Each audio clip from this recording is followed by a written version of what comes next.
Hi, it's Pastor Nelson. I have been trying to read through my Bible since the beginning of January, starting at the beginning and working my way through.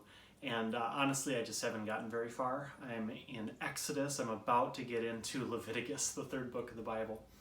Leviticus is sometimes a challenging one to get through because you get into the middle of it. I'm in chapter 13 in my Bible here, and you start getting all these strange things about skin diseases and unclean food.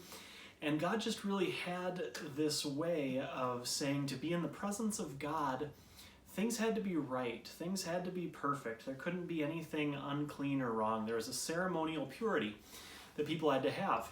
And even there's skin diseases like leprosy, you've probably heard of, where people would be shut out, cast out of the community. They'd have to go live on the outskirts.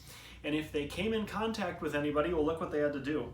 It says, the person with such an infectious disease must wear torn clothes, let his hair be unkempt, cover the lower part of his face, and cry out, "Unclean, unclean!" As long as he has the infection, he remains unclean. He must live alone. He must live outside the camp. It just made me think of the stuff that's going on now about how we've got infectious diseases going on and we're not supposed to go close to each other. The people in the Old Testament with infectious diseases weren't allowed to come into the temple. Church was over for them. And they were unclean.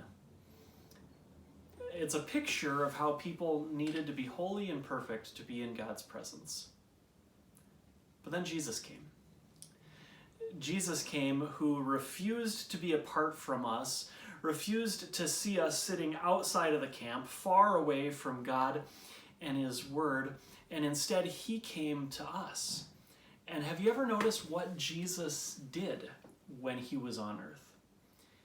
He didn't listen to the people as they were saying, unclean, unworthy, they're covering themselves, they're hiding from Him, but instead He approached them. And look what He does in Matthew chapter 8. This is verse 1.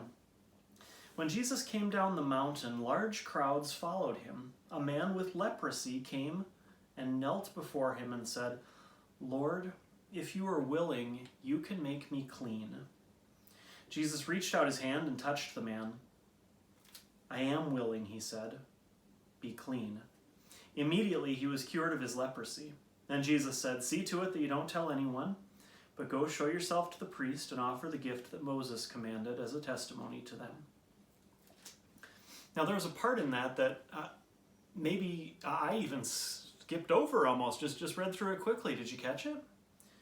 The man came looking to Jesus for mercy, looking to God to reach out and be close to Him. And what did Jesus do?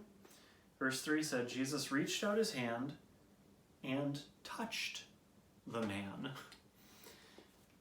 People weren't supposed to go close to the unclean, the infectious. And Jesus came and He touched him and He healed him. This uncleanness was just a picture of the unholiness that all of us have.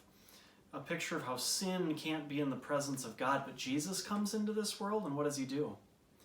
He takes His holiness and His perfection, and He goes out into the world and speaks to people, changes their lives, and touches them.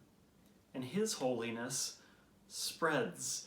His cleanness changes their uncleanness. Now they're able to be in His presence. He takes away the physical diseases so often when He's on the earth, but we know what He did most of all. He went to the cross, carrying not only our sicknesses, but our disease of sin.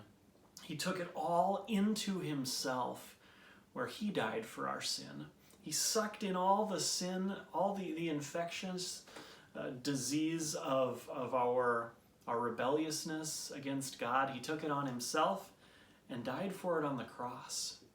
And now, in God's sight, you are clean. You're able to be in His presence. You're His dearly loved child. Now, we cry out, if you are willing, you can make me clean. And Jesus has the same answer for you in regard to our sin.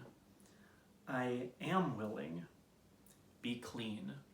Jesus has taken away your sins. Have a great night.